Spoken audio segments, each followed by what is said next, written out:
इस वीडियो में हम लोग लॉज ऑफ एक्सपोनेंट के बारे में सीखेंगे। इसमें कुछ फॉर्मूलाज है जो हम लोगों को पढ़ना है, जो आगे के चैप्टर में हम लोगों को मदद करेगा और आगे की क्लास में भी ये हेल्प करेगा। ठीक है, तो पहला फॉर्मूला क्या कहता है, A to the power M multiply A to the power N. तो सबसे पहले हम लोग कुछ लिख लेते हैं जिससे कि ये समझ में आ जाए कि कौन सा चीज क्या है। जैसे मान लो बी लिखा मैंने और पावर मैंने एम लिख दिया। ठीक है ना, तो इसको आप क्या पढ़ोगे, ये जो बी वाला पार्ट है नीचे वाला ना, इसे हम लोग कहते हैं बेस। ठीक है, इसे कहा गया है बेस। और जो पावर है एम उसे कहते हैं एक्सपोनेंट या पावर आप कह सकते हो। ठीक है ना, तो ये समझ में आ गया ना कि बी बेस कहलाता है और ये पावर जो है वो एक्सपोनेंट कहलाता है। तो इसी से रिलेटेड हम लोग अब ये समझेंगे कि जो फॉर्मूला है उसमें क्या कहा जाता है। ध्यान से देखेंगे। सबसे पहला फॉर्मूला है A to the power M multiply A to the power N. ठीक है ना, ये दिया हुआ है। अब क्या चेक करना है, सबसे पहले जब भी कोई भी एक्सपोनेंट सामने में दिखे तो सबसे पहला चीज क्या चेक करोगे कि बेस, ये जो बेस मैंने बोला ना कि ये नीचे वाला पार्ट क्या है, बेस है। ये नीचे वाला पार्ट क्या है, बेस। और ये ऊपर वाला एक्सपोनेंट है। तो चेक करो कि बेस सेम है कि नहीं। अगर बेस सेम है तो ए to the power M plus N हो जाएगा। देखना, पहला बात हमने क्या चेक किया कि बेस सेम है कि नहीं। उसके बाद उसके बीच में कौन सा साइन है, तो मल्टीप्लाई का साइन है। तो अगर बेस सेम हो और मल्टीप्लाई हो तो उसका पावर ऐड हो जाएगा। इसका एग्जांपल आप देख लो कोई, जैसे कि हमने लिखा 2 to the power 3 multiply 2 to the power 4। ठीक है, ये हमने लिखा ना। क्या चेक करोगे, बेस। देखो ये भी 2 है और ये भी 2 है, बेस सेम है। तो यहाँ पर मैं उस बेस को लिख देता हूँ, बेस सेम है तो बेस को लिख दिए। अब पावर क्या है, 3 and 4, तो मैं यहाँ लिखता हूँ 3 and 4। अब बीच में कौन सा साइन है, मल्टीप्लाई का, तो मल्टीप्लाई के लिए आप करोगे प्लस, तो रिजल्ट क्या हो जाएगा, 2 to the power 7। ठीक है, उसी टाइप से दूसरा फॉर्मूला अगर हम लोग देखें ये वाला, तो उसमें क्या है, A to the power M divide by B to the power N. ठीक है, अब इक्वल टू, यहां पर भी वही बी नहीं है, ए है। A to the power M divide by A to the power N. ठीक है ना, क्या चेक कर रहे हो यहाँ पे, यहाँ पर बेस सेम है कि नहीं। तो हम लोग बेस सेम देख ली कि बेस सेम है, तो यहाँ लिख सकते हैं ए। और ये किस चीज का साइन है, डिवाइड का साइन है। तो डिवाइड मल्टीप्लाई था तो प्लस कर दिया, डिवाइड क्या हो जाएगा, माइनस हो जाएगा। तो हो जाता है एम माइनस एन। तो फिर से बता रहे हैं क्या चेक करना है, बेस सेम है, ओके बेस सेम है तो बेस लिख दिए। उसके बाद इन दोनों के बीच में कौन सा साइन है, तो डिवाइड का साइन है, तो यहाँ माइनस हो जाएगा। अगर मल्टीप्लाई का साइन होता तो प्लस होता, डिवाइड का साइन होता तो माइनस होता। क्लियर हो गया। यहाँ पे इसका एग्जांपल देख लेते हैं हम लोग।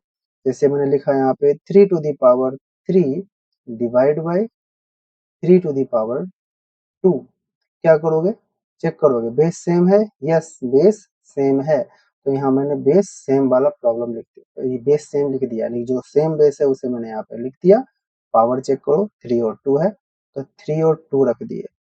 अब क्या चेक करना है, बीच में कौन सा है साइन है, तो डिवाइड का।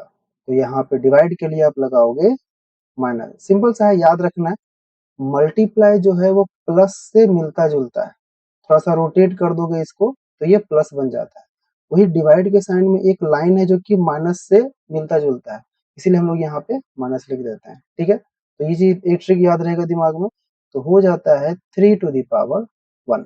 आंसर हो गया ना। तो इस तरह से अगर तुम इसको एक और पैटर्न में लिखना चाहो तो कैसे लिख सकते हो, तो हम लोग ये भी जानते हैं कि डिवाइड को एक और टर्म में पैटर्न में लिखा जा सकता है, like a to the power M divide by A to the power N. तो ये भी डिवाइड का साइन होता है। ठीक है ना, तो इसमें भी आप सेम फॉर्मूला लगाओगे ये वाला। ठीक है, A to the power M divide by A to the power N. Same formula लगेगा, ऊपर वाले में से नीचे को माइनस कर दोगे। लेकिन शर्त क्या है कि बेस सेम होना चाहिए। तो अभी के बाद से आप जहां भी देखोगे तो बेस सेम होने पर यही फॉर्मूला अप्लाई करोगे। तो सिर्फ दो ही फॉर्मूला आप अप्लाई कर सकते हो। आगे देखते हैं कहीं पे ऐसा आता है कि नहीं। अब देखो, थर्ड नंबर में देखना है। थर्ड नंबर में क्या है, A to the power M and B to the power M. But problem क्या है, इसका बेस तो सेम है ही नहीं, मल्टीप्लाई भी है, बेस सेम है नहीं, लेकिन सेम क्या है, पावर।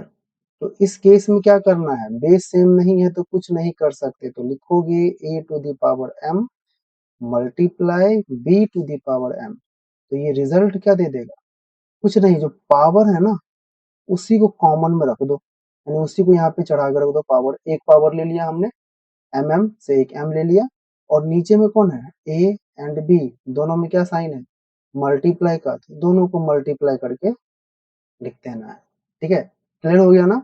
अगर बेस सेम रहा तो या तो प्लस या तो माइनस, बेस सेम नहीं रहा, पावर सेम रहा, तो पावर कॉमन ले लेंगे। क्लियर हो गया ना। नेक्स्ट, नेक्स्ट में है A to the power M to the power N. अब यहाँ पे क्या है, कोई बेस सेम वाला कहानी तो है नहीं, तो इसका फॉर्मूला, इसका कैसे हम लोग करेंगे, तो देखो, अगर पावर का पावर हो, पावर का पावर हो तो क्या करेंगे, मल्टीप्लाई कर देंगे किसको, पावर को।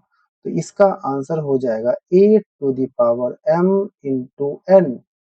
ठीक है, क्लियर हो गया।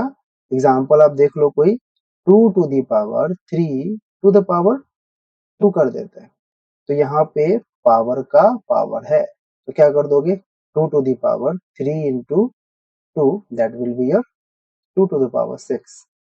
ओके, नेक्स्ट में देखते हैं इस प्रॉब्लम में, ए बी पर पावर एम है, ए बी का पावर एम, क्या करोगे, कुछ नहीं, इस एम को ए पर भी डाल देना है और इस एम को बी पर भी डाल देना है, जस्ट प्रीवियस वाले केस से। ठीक है, तो ए टू द पावर एम हो जाएगा into a to the power n हो जाएगा, ए एम। ठीक है, ए नहीं बी। प्रीवियस वाले प्रॉब्लम में हमने क्या देखा था ना, कि अगर a to the power m हो multiply b to the power m हो, बेस सेम नहीं है बट पावर सेम है, तो दोनों बेस के बीच में जो भी साइन है वही कर देना है, दोनों बेस के बीच में मल्टीप्लाई का साइन है, तो a मल्टीप्लाई b कर दिया, पावर सेम था तो मैंने पावर सेम रख दिया।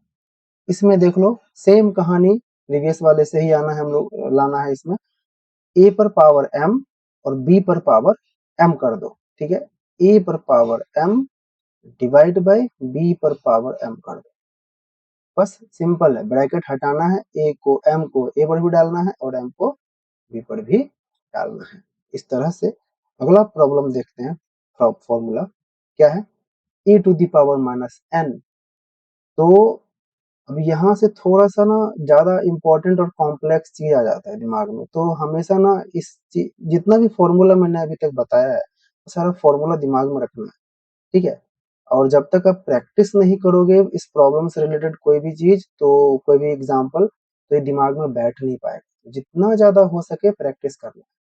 इसका सिंपल सा फॉर्मूला है, यहाँ पर a का पावर है माइनस n, तो इस माइनस n को अगर मैं प्लस में करना चाहूँ, A to the power minus N को आप लिख सकते हो one by A to the power N, ये माइनस हो गया प्लस।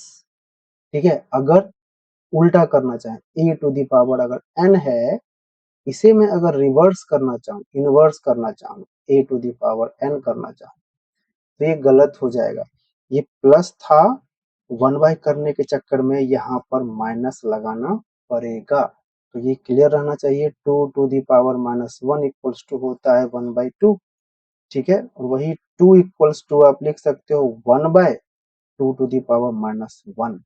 ठीक है ना, कहीं पर भी कहीं भी चेक करोगे ना तो ही होगा। अब ए का पावर है जीरो, ये तो भाई सबसे सिंपल है कि सीधा वन रख दो।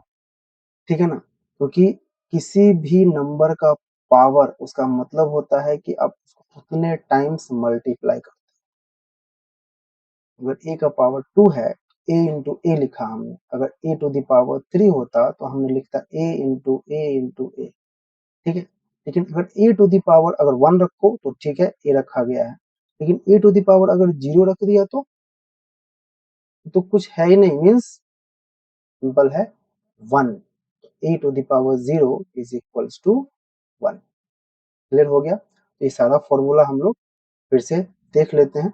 पहला है same base multiply divide, same base multiply power add होगा, same base divide power minus होगा, डिफरेंट बेस सेम पावर, तो बेस में जो रिलेशन होगा मल्टीप्लाई और पावर आ जाएगा। ठीक है, अगला प्रॉब्लम देखो, अगला एग्जाम फॉर्मूला, बेस है पावर का पावर है, power into power multiply, power power multiply, फिर बेस में 2 सी मल्टीप्लाई में है तो उसका पावर होगा तो दोनों ही, वो पावर दोनों पे आ जाएगा। ये पहले के प्रॉब्लम में हम लोगों ने देखा है। अगर a बाई बी है उसका होल पावर है m, तो ये m जो है a पर भी आएगा और b पर भी आएगा। एग्जाम्पल आप देख सकते हो ना कि 2/3 पर पावर मैंने रखा है यहाँ पे 3, that becomes 2 to the power 3 divide by 3 power 3।